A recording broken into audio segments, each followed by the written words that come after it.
Dread it. Run from it. Friday arrives all the same. Okay. Well, it's the first thing I can think of to say. It's actually Friday. It's Friday. For real. Mm-hmm. Right? Yeah. Because I thought Thursday was Friday. Yeah, so he was like getting ready to make a video, like mentally getting ready. Yeah, yesterday, and then I was like, damn. I don't know. I'm hungry. I'm really hungry too. Well, why didn't you go eat something? Because I'm waiting for dinner. Well, He took forever to set this up, and I'm just like. Also, I woke up really late. It's just one of those things. So my whole clock for today is off. So what do you want to do? Why don't you go eat and then come back? No, I'm fine. No, you're gonna die. I'm not gonna die. She's gonna die. Okay. Well, how about let's do wrist check. Gosh, I look tired. And so, without any further adieu. Oh wait, I closed it. Well, that's unfortunate. That is a big ass thunderhead. Wow. Jeez, it's moving fast too. Where do you think that's over? That's probably like a good 50 miles away. I don't know. That'd put it over the grasslands, right? I think so. Boy, it's pretty though. Well, it is. It is pretty. We're making a video. Oh, it's just one of those things. Here, how about this? I'll stop it and I'll make an outtake. Okay. Okay, so here we are with the wrist check. Yes. So, how did I end up with this watch? Because you said, ooh, I like the brown strap. Yeah, wait. but wait, no, I was wearing the watch before that. Why did I grab this watch? I don't know. I was fiddling around with it, and I was like, this is a really nice watch, because this is one of the unrecognized of the 4 models that have the Mac V SOG style dial. I've spoken to one person who said his dad had one issued to him in Special Forces in Vietnam. I don't have any documentation about that, but I did a great job on that watch, and it's original. So anyway, I don't know. All I remember is you saying, ooh, I like the strap because it looks like coffee and cream. Yep, it does. Okay. And now it's going to be my turn. I'm going to come around here. Just turn your... No, you got to... No. Can you hold it like that? Should I start and stop in case this is wrong? And I am wearing a watch I didn't think I was going to, ever sort of have again, a model. This is the non-SUA short text 6309 7040. This is original. I had to clean the loom, but it's original. And that's the difference. These are like Australasian, but it only has this tiny little line of text. You just don't see them very often. Okay, that was wrist check. Yep. Honestly. So, here we go. From last week's mail call from Now I Know That to Say It Connor or Connora, but I'll stick with Connor. This is the last week, Connor I accidentally deleted his name. He knows who he is. Right. In any case, thank you for clarifying that we were sort of not completely wrong when we were pronouncing your name. It's Conera? Yeah, no, I said Con Air like the blow dryers or the 90s Nicolas Cage movie. Right. Okay, I understand. But what syllable is the emphasis on in the actual correct spelling? If you could let me know that, it would be really good.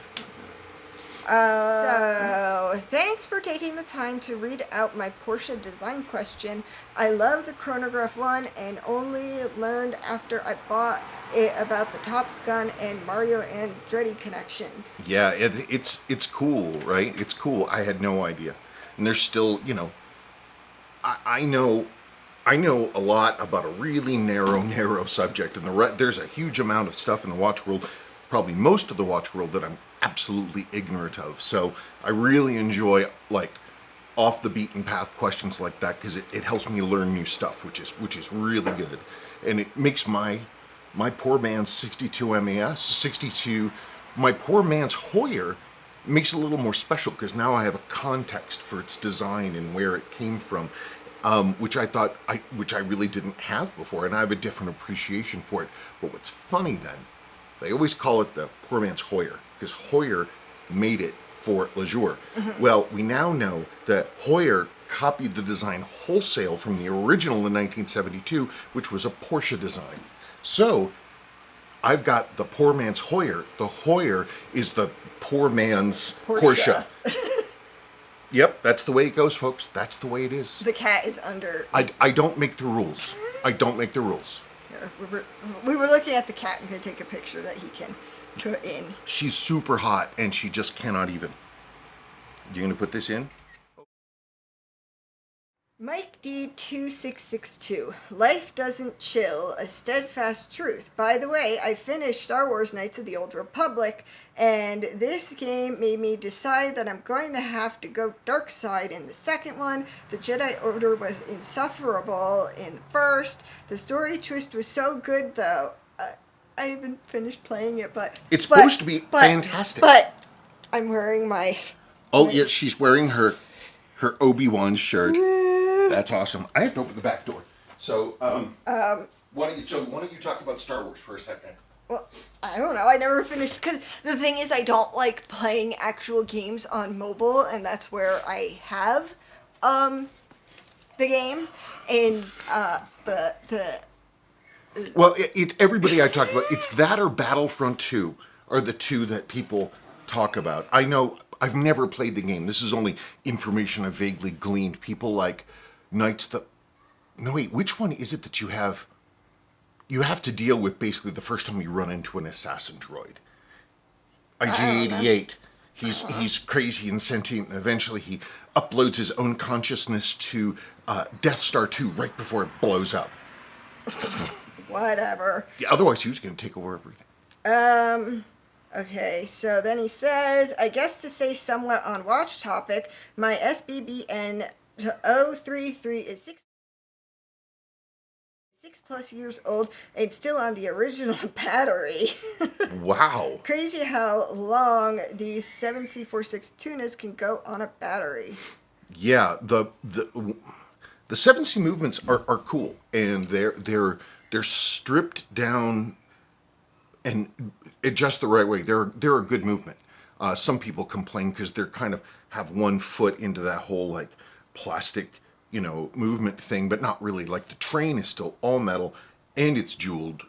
Granted, not many, but it doesn't need many. It's a simple design and it's accurate enough that they don't need a variable trimmer. I wish it had one, but it doesn't. It has two adjuster things. You can cut one wire or another wire, and one will advance some amount, or when the other one will drop something. And I don't know. I've never done it. Okay. Okay. Oyster369. Hey guys, another great video. Thank you. Questions for mail call. Is there a difference between the 7002 bezel insert and the 630979290? That's question 1. Okay, well, the 7002 insert, I don't know, maybe this ought to be a segment. Yeah. Okay, I'll make a segment. Here's the gentleman's next question. What movement is proper to the 7002 7000J? Should it be stamped Japan? Possibly, but I haven't. The thing is all the 7002s, all that stuff, they were all made in the new plant in Hong Kong or Singapore or wherever that they ended up. There were none, as far as I know, that were built in Japan. They might have been the parts made in Hong Kong and then assembled in Japan. They do that kind of stuff, but I don't remember there being a specific Japan stamp on the movement. I simply don't. Are you going to make it? I was up last night for freaking 45 minutes combing through Willow's hair. I went to bed late, I put in the grocery order late, and they forgot my produce.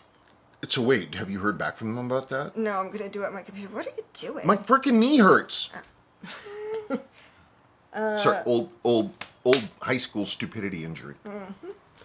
Okay, next one. Connor Whitworth 5182. Hello. Seiko just announced a 62 MAS SJE 093 reissue, and it's a pup. They're asking silly money for it, and they're trolling you, Spencer. I predict a Pogue next year, another anniversary year, and it'll go one of two ways. Vintage remains the way to go with Seiko. Hey ho. Yeah, I mean, yeah.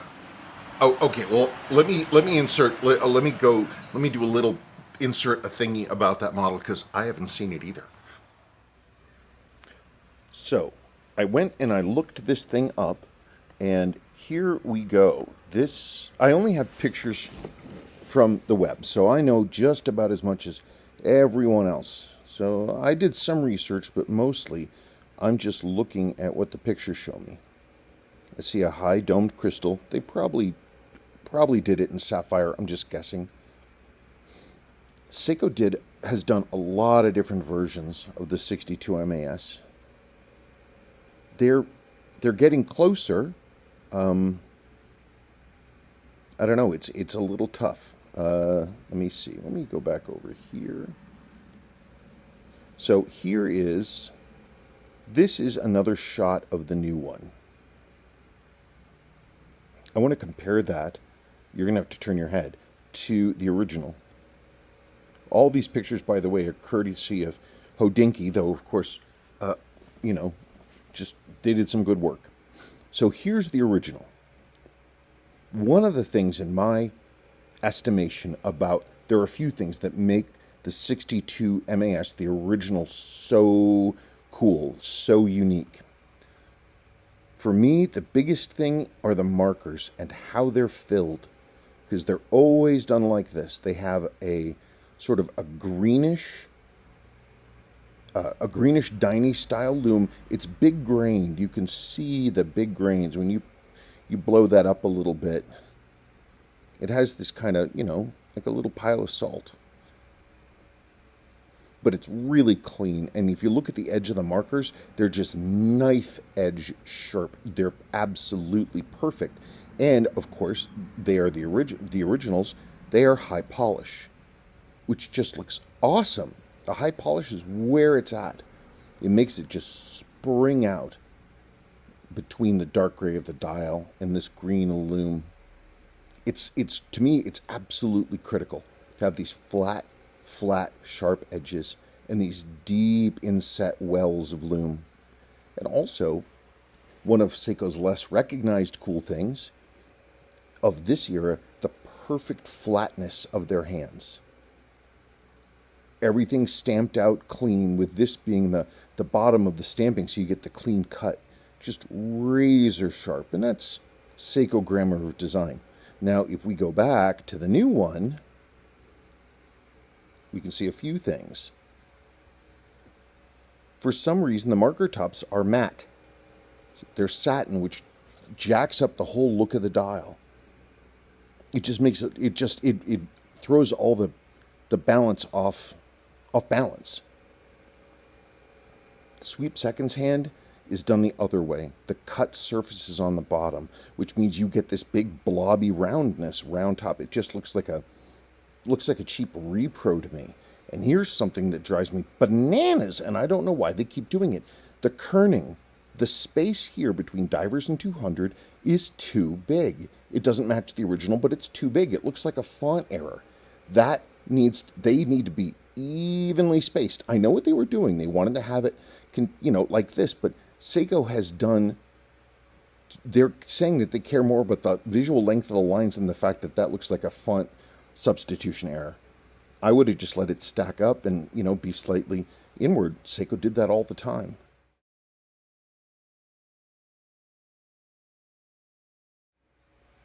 The loom is green. Again, all I've got are these videos. And the loom is green, which is good.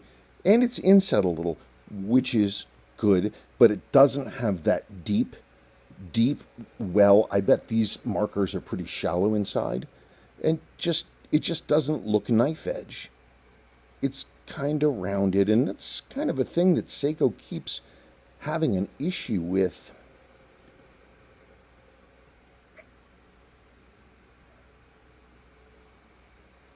And the reason I was looking at that other one was because it was probably the closest one to how that thing looks in reality. This picture is a little more doctored, but you can still see the things I'm talking about. The round-topped sweep hand. Well, I have no idea why they're doing it this way. I mean, if you flip this over, it's flat. And it looks so much better. I mean, they can do it with the hour and the minute hands. Look, it's right there.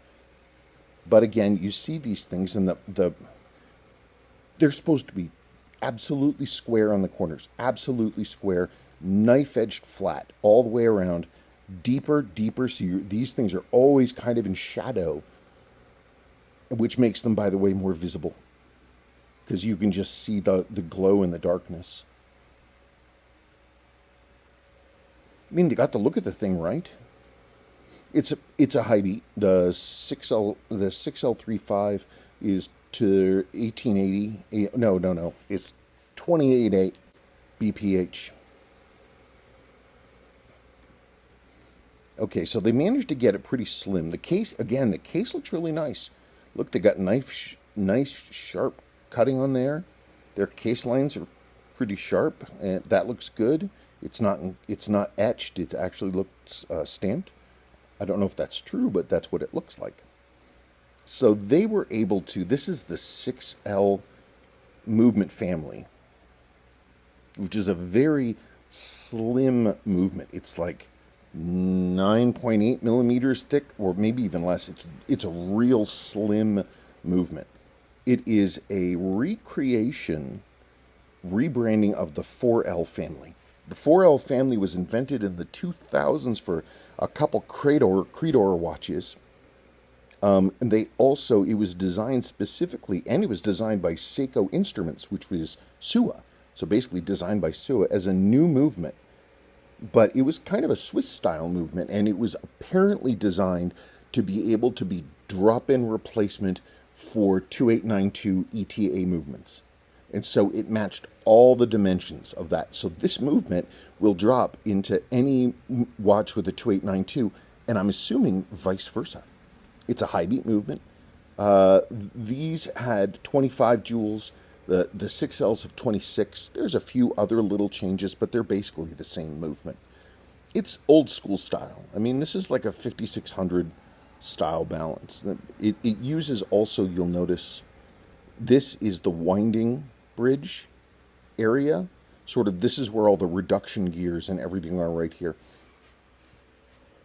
It actually kind of looks like an 8300 movement, just a hair, just a bit. Not all the way, but a lot, but it does. It's got the 3-screw weight, which is much like the 8L. Boy, I'd love to have this, huh? Serial number 1. This movement, this movement family was used in almost nothing, by the way. Either the 4L or the 6L. The 6L they brought back, but the 4L was only used in like a couple, 3 models. This is just an overview that I found from a website, grail-watch.com. I have no affiliation, it's just where I found it. So you can see Seiko 4L, 6L family. Oh, I was way off on the height. Man, 3.69 millimeters, that's really slim. 26 joules, 45 hours power reserve. You know, if you're wearing it all the time, that doesn't even matter. But that's pretty decent. 28.8. Yeah, automatic bidirectional, because it's using the Swiss style automatic winding with all the reduction gears, reversing gears. Date, hand winding, quick date correction. So it's a hand winder and it's automatic, which my absolute favorite.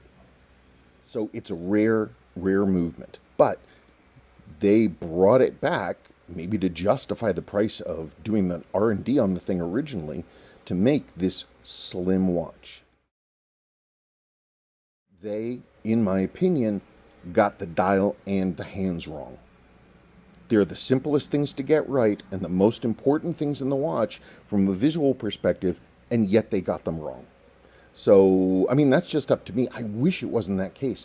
I'm super excited. I want to know more about that movement. I think that's pretty cool. Anyway, there you go.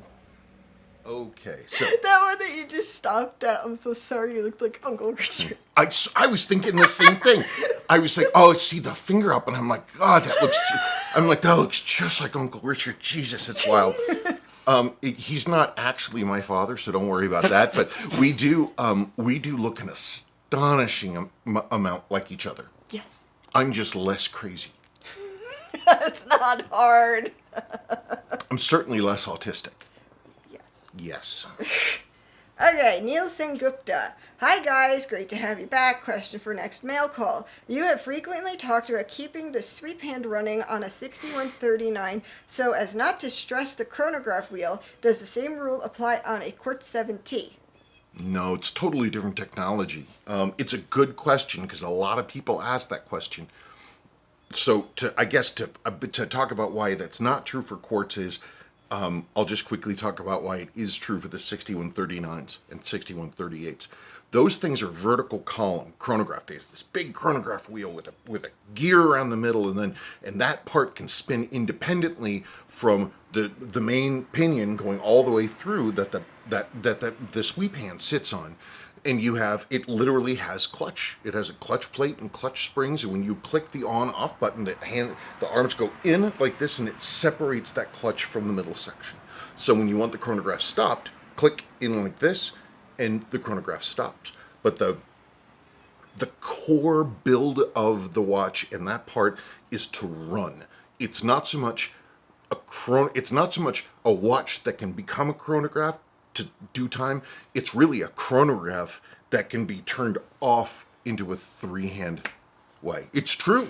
It's backwards, but that's true. And when you're resetting those can, if you're not careful, because the way that Seiko set up the resets on those, unlike a Swiss watch, for example, is a Swiss watch to reset. You go click, you push the button, and all you're doing is just releasing a spring. You're releasing a spring lever, and the watch resets itself. Seiko went another way. They went in, so you push it. Your force is the thing that is making the mode change or the reset to happen. And Seiko additionally wanted to make sure that it was snappy, right? So they actually have spring clips in there. So you're pushing the button, you're starting to build up pressure, and the little hooky thing on the hammer, which is on this hooky diddly, it has to go clack. A hooky diddly. It is, but you can adjust it. Seiko and their crazy obsession with springs. And you can adjust it by bending it. It's like they're just, if they could have built a watch out of 100% springs, they would have done it. So anyway, which has the most springs? I don't know. That you've seen. Bellmatics have a lot of them. It's crazy. Bellmatics are nuts. 6619s have a lot of springs in them. It's just one of those things. There's a couple other tricky ones that do. But anyway, the problem you can have. Wait. Sorry. I'm just trying to think how that was. So anyway, the watch is a chronograph that can become a three-hander. The problem is you're building up all that pressure. Aha, that's where we were. Building up all that pressure, and if it's not adjusted correctly, you can build up too much pressure before it gets released, which means instead of putting the correct amount of power into the reset or whatever, you're going wham! Seriously. And that's what did it. I personally killed the 6139 chronograph wheel doing that exact thing. I remember you complaining or freaking out, being upset about that. Dude, I was up in the mountains. I was on a work trip. And my only watch, I had just the chronograph. Why were you messing with it while you were in a hotel? I thought it was Swiss style. Not that I thought it was Swiss style. I thought that basically this is how it was built. This is what it was for. There shouldn't be a problem. So for people who are like, I wanted to watch stuff, but I know nothing. I didn't know anything. I had to go on the forums and be like, because it failed in kind of a weird way. Because what happened is the clutch, one of the clutch spring, there's a clutch spring in there. One of those got weakened, one of those got weakened. So instead of the clutch plate being firmly held by the thrust plate, it was kind of just dragging, okay? But actually this way. So when you had the chronograph running, instead of being like all the stops and steps that it's supposed to be, it was doing the right intervals, but it was sliding a little bit more than it should have because it wasn't being stopped, which means the chronograph, when you were having the chronograph running, it would show a faster displayed time. And I'm like, how in the world is that possible? And that's because I didn't understand how the chronograph wheel was constructed. Now I do. And, hopefully my information is correct enough that you might. CMB8589. My sister used to care for mental health patients. One guy had big, thick thumbnails, and if left unattended for a few seconds, he would unscrew any screw in sight. Furniture fittings, stuff people with power drivers would have problems undoing. Wow. This is a response to mail call when I revealed that I was able to open up Sabrina's watch at the airport, fix it, close it, give it back to her, all with fingernails. It's still running great, by the way, isn't it? Mm-hmm. The only reason why I'm not wearing it is because Sebastian got the strap wet and you said you wanted to wash it. Oh, I completely forgot. Just remind me and I'll do it. Well, then I wouldn't be wearing. That's a pigeon. Oh, no, I know. Oh, it's a dove. It's the same gosh darn thing. No, they aren't. I have never seen a pigeon in this town. Aren't they just basically different versions of each other? No. Are you sure dove isn't a subset of pigeon? Jesus Christ. I mean, I thought that's what it was. I thought that basically doves and, all the way up to dodos were all under the heading of pigeon. She's looking this up. It's pretty exciting. She's using the internet. Yeah, I know. Sorry. That's okay. I have an itchy nose. Can you tell the difference between the two? The typical image of a dove is that of a white, adorable bird. And pigeons and doves belong to the same family of birds, Columbidae, which consists of more than 300 species of birds. They share similar features, but doves are generally of smaller stature, while pigeons are often larger and stubbier. Okay, fine. They're different species. Okay, fine. And can't you hear it go, cuckoo? Yeah, it knows we're filming. Okay, let's rock on. Peter Chalice 2295. I've been predicting Seiko will do a proper Pogue reissue for about a decade now. It absolutely baffles me why they don't. They are the nicest looking Seiko ever. Yeah, they're really cool. Yeah, because nothing else looks like it. Like, you have the 6105 and it's a diver watch and everybody made diver watches. But, the Pogue had a very specific thing. Yeah, it was also part of that golden age of Seiko from my book from 64 to about 88, with some exceptions going later on. But like in their late 60s and early 70s, the color palettes they could choose were just beautiful, beautiful, and they were all complementary in the same kinds of shades. And that gold, especially because you go, the earlier you go on those dials, the more lightly colored they are. They go to a really, really like a light amber yellow. But then as the years go on, you can see it. They become more and more dark honey color. Towards the end of the Australasian versions, when they were almost done being made, they're incredibly dark. Really? Oh yeah, the range. I have seen dark ones. I always thought that they were either fake or a production error or something. I've owned I'm not gonna say a lot because I don't remember how many, but I've owned a number of later and end production 6002s and etc. And they can be. I've owned a few that were basically unworn, and one it was original with the yellow ring and everything, and the dial was significantly darker than the yellow indicator ring on the inside, which is wacky, but that's how it came. Then you have as they started getting, like around Pogue's time, that was like 71 just into 72, those dials were really light, and they had some other odd things like a lighter ring, a thinner top coat through the subdial. It's something you kind of only see right around then. I had somebody once tell me that because I showed my True Pogue, which had that thing, and he's like, oh, that means that the dial is fake. And you're just like... That dial has never been faked, Oh no, correctly. They're making reproductions now they're really good. Oh, I guess we haven't had this conversation in a while. No, they're doing dials now that are really good, except the lume is terrible. All the metal looks good. The lume is terrible, and the Seiko logo is kind of blobby, blurry. Those original Seiko logos, the edges on those things are knife sharp. They're so precisely stamped. And they just can't match it on these other ones. So they did everything else right, basically, as far as I can see. All you'd need to do is get one of those dials, relume it, and change out the Seiko logo for an original, because they even got the pins in the right place. Something Seiko's never managed to do. Stop it. I mean, what do they do all day? What? What do they do all day? Read manga. Wow, you were just stereotyping. I assume there's somebody in the Seiko headquarters who enjoys manga. There has to be at least one person there who does. Therefore, my statement is valid. Yay. So this is from the 78287049 restoration.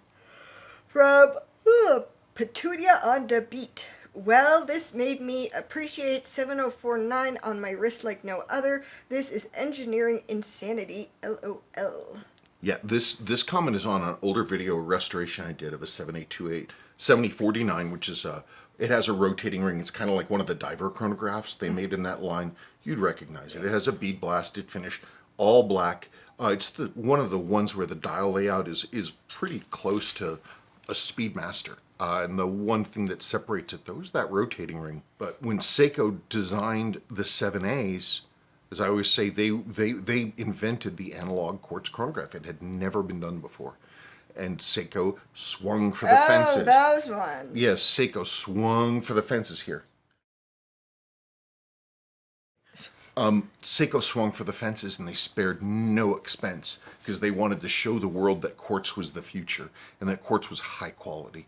I mean, they went so far as to like get agents to get their watches into movies, famously, as everybody knows, as every school child knows. You know, there were Seiko 7As in Aliens. There was a Seiko. Oh God, they got a Seiko A828 into, I think that's it, into Back to the Future. There's a bunch more. I just can't remember right now. Wasn't Doc Brown? That was Doc Brown. Yeah. It's one of the things. The internal mechanisms are pretty much just like an astronaut, where you have a bezel and you can turn it and it accesses different functions. It's all black, and they came actually with like this screw-on like trigger pushy thingy that you would hold in your hand. I don't know that they use that in the movie. Science. Boom, banner. From the Arnie restoration video, one of them. From Duncan Goddard 9038. Hi Spencer, lovely watch. Thank you. I've just tried putting a new battery in my Arnie and the digital display is working but the analog isn't. Is there a reset for this style of quartz watch? It was working fine before, it just had the flashing LCD for low battery. Okay. When I see this, when the analog portion during a battery change goes from working to not working, I'm not saying this is what happened, but typically what happens, because you're screwing this stuff down, the coil for the analog section is not protected. Believe me, it's really, really easy to have a screwdriver slip and to do a blade strike. And all you need to do is just one teeny hair thin wire gets cut. That's it. Game over. The coil is dead. So, but I don't know that's the case. If you get some magnification, look at the back of the movement, and look at the top of the coil, it should be perfectly smooth over the top. If you see anything where there's like a dink or a divot in it, that's what it is. Alternatively, you could pull the crown and stem, put it back in. Do that a couple times. Make sure that the hacking lever is interacting correctly with the crown and everything that it's supposed to be in there. Beyond that, the last thing I can think of, make sure all your screws are tight. Probably should do that first. Make sure all your screws are tightened down. You don't have a bad connection somewhere.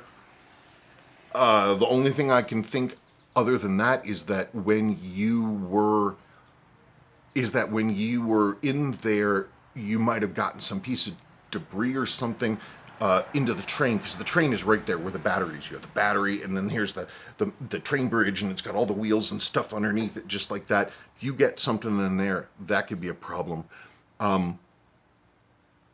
Look really closely. Put that battery in also. Look really closely at the sweep seconds hand.